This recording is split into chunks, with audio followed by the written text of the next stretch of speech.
मेरे प्यारे दोस्तों, आप सभी का हमारे चैनल यंग इंडिया में बहुत बहुत स्वागत है। दोस्तों, शेयर मार्केट एक ऐसा माध्यम है जहां पर अगर सही जानकारी जुटाकर सही तरीके से सीख कर अगर हम लंबे समय के लिए थोड़ा निवेश करें तो बाकी के जो फाइनेंशियल इंस्ट्रूमेंट्स है जैसे फिक्स डिपॉजिट, पोस्ट ऑफिस या पीपीएफ, उनसे ज़्यादा रिटर्न जनरेट किया जा सकता है। लेकिन फिर भी हमारे देश में विकसित देशों की बजाय शेयर मार्केट में इन्वेस्टमेंट बहुत कम किया जाता है। उसके पीछे कई कारण हैं। सबसे जो बड़ा कारण है दोस्तों वो है सही जानकारी की कमी, लोगों को पता नहीं होता है। तो इसीलिए शेयर मार्केट के बारे में थोड़ा नॉलेज लोगों का इंक्रीज करने के लिए, फाइनेंशियल लिटरेसी बढ़ाने के लिए हमने शेयर मार्केट पे पहले भी कई वीडियो बनाए हैं और आज एक बहुत ही बेसिक वीडियो हम लेके आए हैं। तो दोस्तों, अगर आपको ये वीडियो पसंद आए तो प्लीज़ लाइक कीजिएगा और अपने दोस्तों तक, फैमिली मेम्बर्स तक, रिलेटिव्स तक जरूर शेयर कीजिएगा ताकि उनको भी जानकारी के बारे में पता चल सके। तो दोस्तों चलिए शुरू करते हैं। दोस्तों, आज के वीडियो में बेसिकली हम जानेंगे कि ये शेयर आखिर होता क्या है। आप सुनते होंगे कि किसी कंपनी का आईपीओ लॉन्च हो रहा है, तो ये आईपीओ होता क्या है। अभी आप सुन रहे होंगे न्यूज़ में कि यस बैंक का एफपीओ आ रहा है। ये एफपीओ क्या होता है, आईपीओ और एफपीओ में डिफरेंस क्या होता है, इनको बाई और सेल कैसे करते हैं, शेयर को खरीदते कैसे हैं, बेचते कैसे हैं, आईपीओ में कैसे निवेश करते हैं, एफपीओ में कैसे निवेश करते हैं, इसके बारे में भी हम जानेंगे। तो दोस्तों, इन चीज़ों को हम समझें उससे पहले हम समझते हैं कि एक कंपनी जो होती है ये किस तरीके से फंक्शन करती है। दोस्तों, कोई भी कंपनी जो होती है उसको अपने बिजनेस को एक्सपांड करने के लिए पैसा चाहिए होता है और पैसा जो होता है हर कंपनी के पास खुद का पैसा नहीं होता है। कोई भी कंपनी दोस्तों दो तरीके से पैसे इकट्ठा कर सकती है। एक, किसी कंपनी से कर्जा ले सकती है और दूसरा, लोगों को अपने बिजनेस में पार्टनर बना सकती है, साझेदार बना सकती है। जो बैंकों से कर्जा लेने का जो तरीका है उसका एक डिसएडवांटेज दोस्तों ये है कि जो कर्जा दिया जाता है वो एक फिक्स समय के लिए दिया जाता है और उस पर कुछ ब्याज लिया जाता है।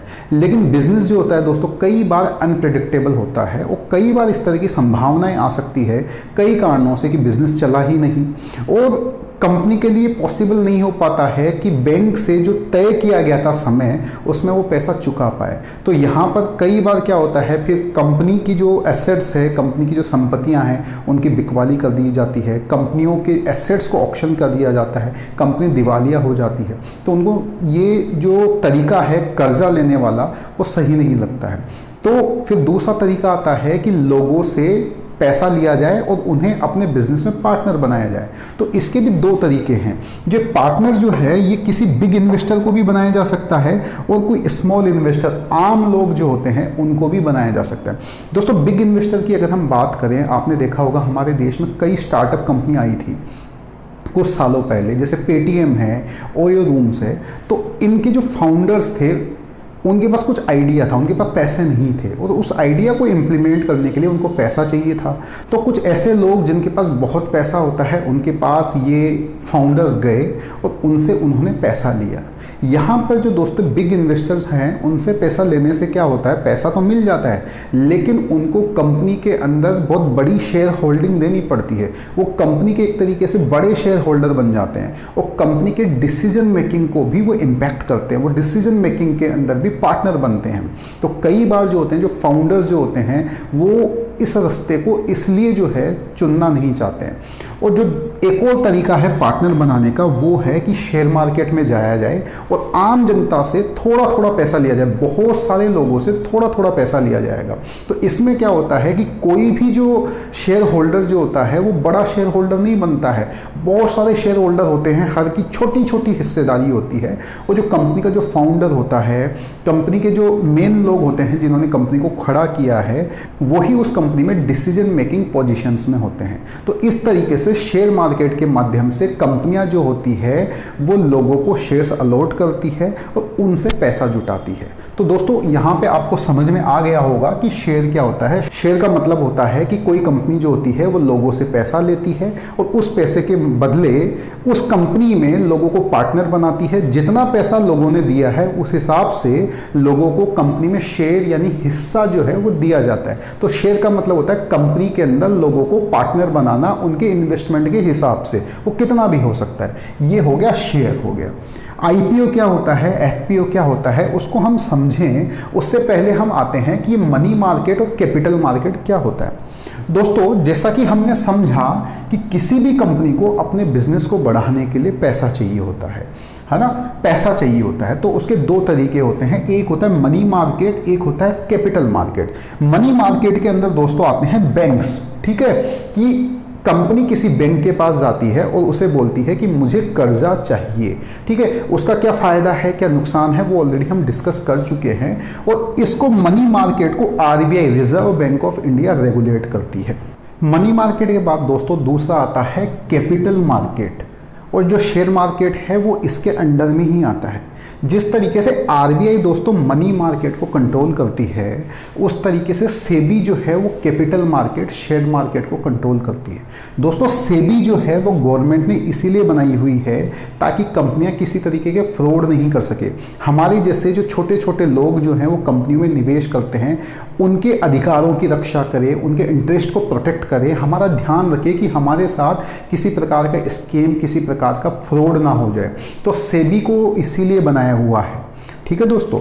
देखिए दोस्तों, ये कैपिटल मार्केट जो होता है इसको भी दो भागों में हम विभाजित करते हैं। एक होता है प्राइमरी मार्केट और दूसरा होता है सेकेंडरी मार्केट। ये प्राइमरी मार्केट और सेकेंडरी मार्केट क्या होता है, और जो हमने पहले कुछ क्वेश्चंस देखे थे कि आईपीओ क्या होता है, एफपीओ क्या होता है, इनको भी अब इस डिस्कशन के माध्यम से हम समझने की कोशिश करें।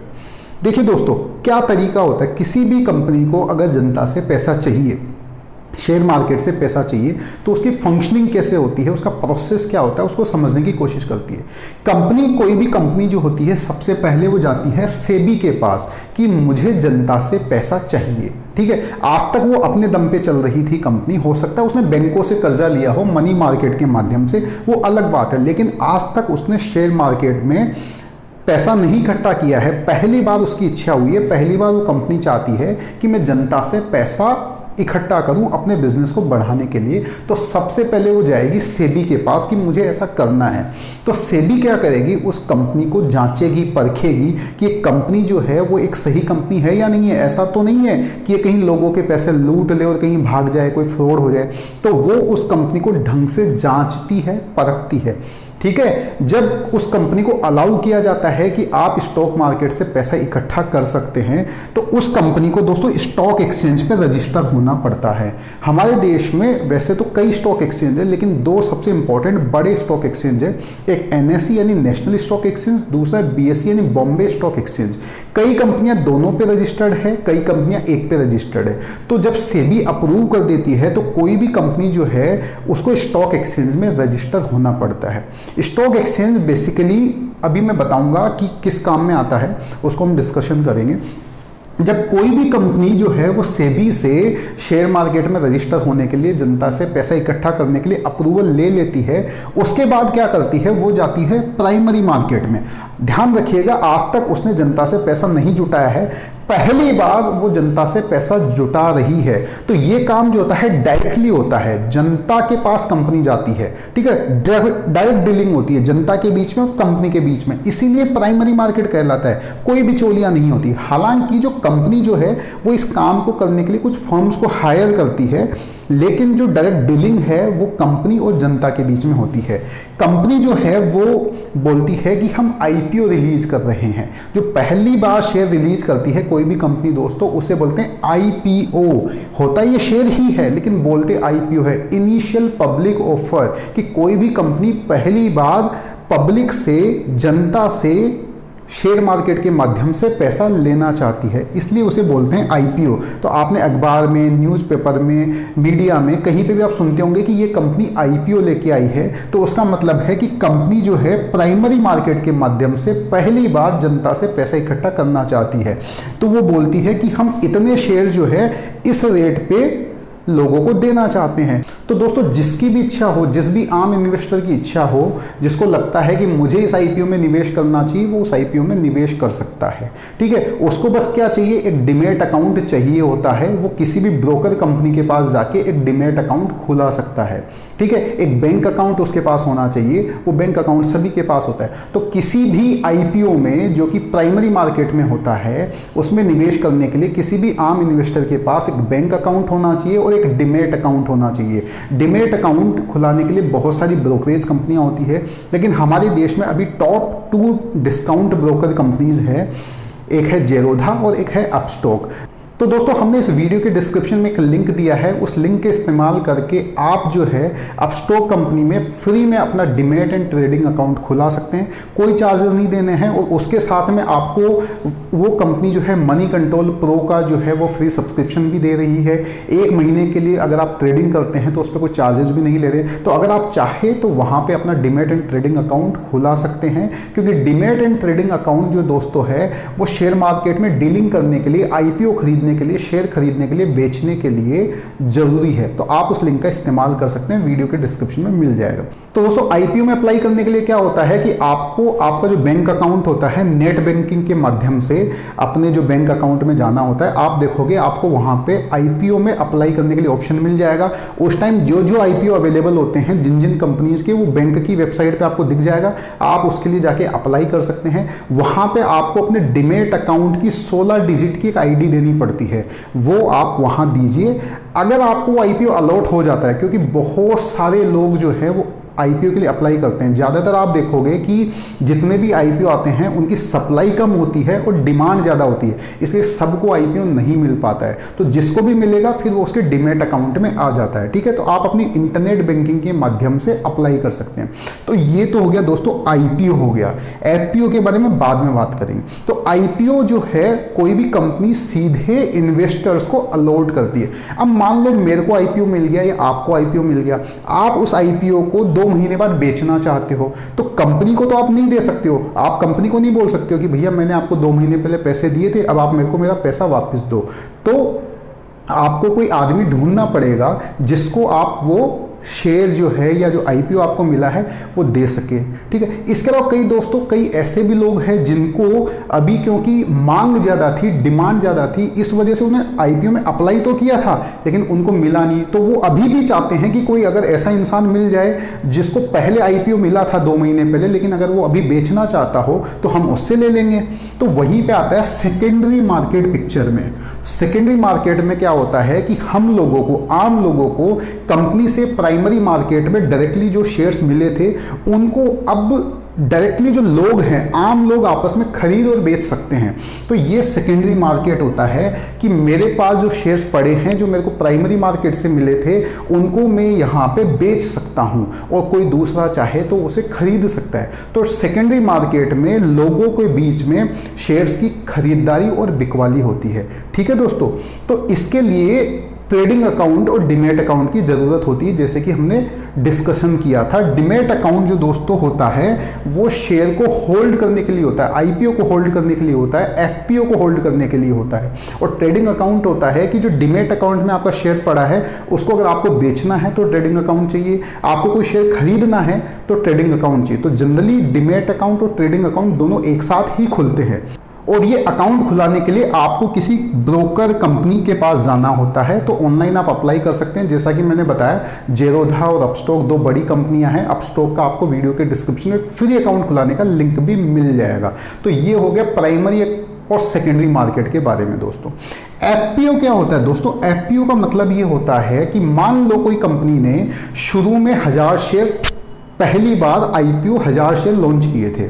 ठीक है, अब वो जनता जो है उसके पास चला गया और जनता सेकेंडरी मार्केट में उस पर ट्रेड भी कर रही है, आपस में खरीदते हैं बेचते हैं। लेकिन अब कंपनी को और पैसा चाहिए तो फिर कंपनी जो है जनता के पास जाती है, दोबारा जनता के पास जाती है। तो इस बार भी है वो एक तरीके से IPO की तरह ही, लेकिन क्योंकि IPO पहली बार कहलाता है, दूसरी बार उसे बोलते हैं FPO। तीसरी बार भी अगर वो जनता के पास जाती है, पैसा जुटाती है और एडिशनल शेयर्स जो है अलॉट करती है जनता को, तो तीसरी बार भी FPO कहलाता है, चौथी बार भी FPO कहलाता है। तो FPO का मतलब एक तरीके से IPO की तरह ही है, लेकिन FPO का मतलब है कि वो कंपनी पहले कभी IPO लॉन्च कर चुकी है और अब वापस जो है जनता के बीच में जा रही है। तो ये दोस्तों होता है FPO का मतलब। तो FPO में निवेश करने का भी तरीका वैसे ही होता है जैसे आप IPO में निवेश करते हैं, कि आपको अपनी इंटरनेट बैंकिंग में जाना है और वहां से अप्लाई करना है, वहां पे आपको अपना डिमेट अकाउंट नंबर देना होगा, है ना। तो उसके अंदर अगर आपको अलॉट होता है तो वो शेयर्स आ जाते हैं। तो दोस्तों यही थी बेसिक जानकारी कि शेयर क्या होता है, आईपीओ क्या होता है, एफपीओ क्या होता है, कैसे इनमें निवेश करते हैं, प्राइमरी मार्केट क्या होता है, सेकेंडरी मार्केट क्या होता है, मनी मार्केट क्या होता है। उम्मीद करता हूं कि आपको ये बेसिक सा वीडियो पसंद आया होगा। पसंद आया हो तो प्लीज़ लाइक कर दीजिए, हमारे चैनल को सब्सक्राइब कर लीजिएगा और बेल आइकन को दबाना मत भूलिएगा। इस वीडियो को अपने फ्रेंड्स फैमिली मेम्बर्स के साथ जरूर शेयर कीजिएगा। मिलते हैं अगली वीडियो के साथ, तब तक के लिए जय हिंद, जय भारत।